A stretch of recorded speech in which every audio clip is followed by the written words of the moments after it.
অবসররত bank কর্মীদের বিক্ষোভ সমাবেশ। ব্যাংকের পেনশনভোগীদের প্রতি কেন্দ্রের বৈষম্যমূলক আচরণের প্রতিবাদে ও অন্যান্য দাবির সমর্থনে সিবিপিআরওর ডাকে ২৬ তারিখ বি বা ডি বাগে প্রায় ১,৫০০ অবসরপ্রাপ্ত ব্যাংক কর্মী দিনভর অনশন, সাধারণ সভা ও শেষে সাংবাদিক সম্মেলন হয়।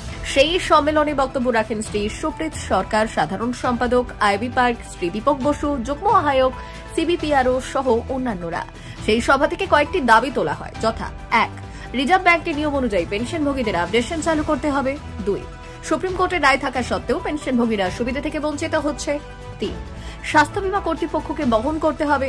৪. মহার্ঘ ভাতা নিয়ে বৈষম্য দূর করতে হবে। ৫.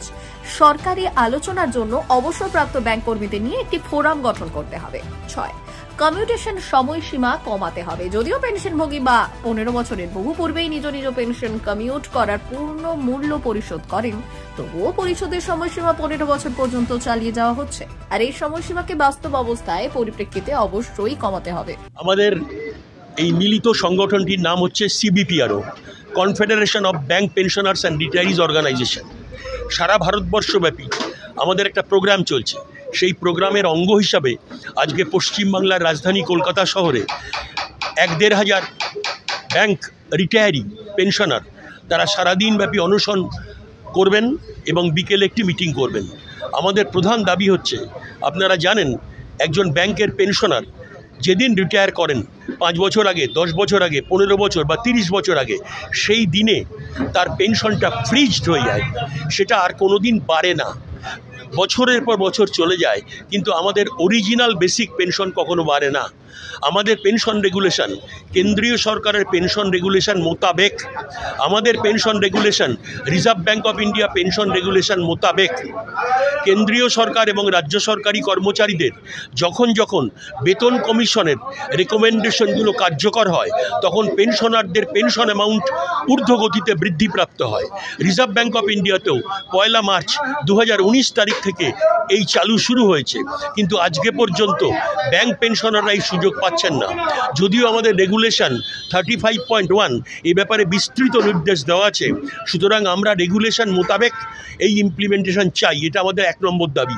আমাদের ২ নম্বর দাবি, ১ নভেম্বর ২০১২ সাল থেকে ব্যাংকে স্যালারি কম্পোনেন্টের একটা বড় অংশ হচ্ছে স্পেশাল অ্যালাওয়েন্স। একজন মানুষ যখন চাকরি করেন তখন তিনি স্পেশাল অ্যালাওয়েন্সের উপরে ডিয়ারনেস অ্যালাওয়েন্স পান।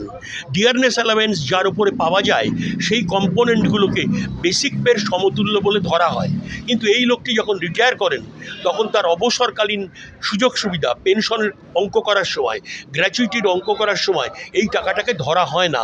তার ফলে ১-১১-১২ তারিখের পর থেকে যে মানুষেরা রিটায়ার করেছেন তারা ভয়ঙ্করভাবে ক্ষতিগ্রস্ত হচ্ছেন। ব্যাংকের অবসরপ্রাপ্ত চেয়ারম্যান, এক্সিকিউটিভ ডাইরেক্টর, অফিসার, করণিক এবং সর্বস্তরের কর্মচারী যারা চাকরি করেন তাদের স্বাস্থ্য বিমার টাকা ব্যাংক বহন করে, কিন্তু যারা রিটায়ারি, যারা ব্যাংকে ৩০-৪০-৫০ বছর দিয়েছেন তাদের জীবন জীবিকাকে বাজি রেখে, তাদের স্বাস্থ্য বিমার টাকা তাদেরকেই বহন করতে হয়। আমাদের অনুরোধ যে স্বাস্থ্য বিমার টাকা এই বরিষ্ঠ নাগরিকদের এটা বহন করতে হবে যার যার ব্যাংকে, কারণ আমরা তাদের প্রাক্তন কর্মচারী। আমাদের ব্যাংকে সারা ভারতবর্ষে ব্যাংক কর্মচারী এবং ফ্যামিলি পেনশনের সংখ্যা আজকে প্রায় ১০ লাখের কাছাকাছি। এরা বিভিন্ন সংগঠনে বিভক্ত। সাধারণত বড় বড় সংগঠন আছে ৩টি, যাদেরকে বলা হয় এপেক্স লেভেল রিটায়ারি অর্গানাইজেশন।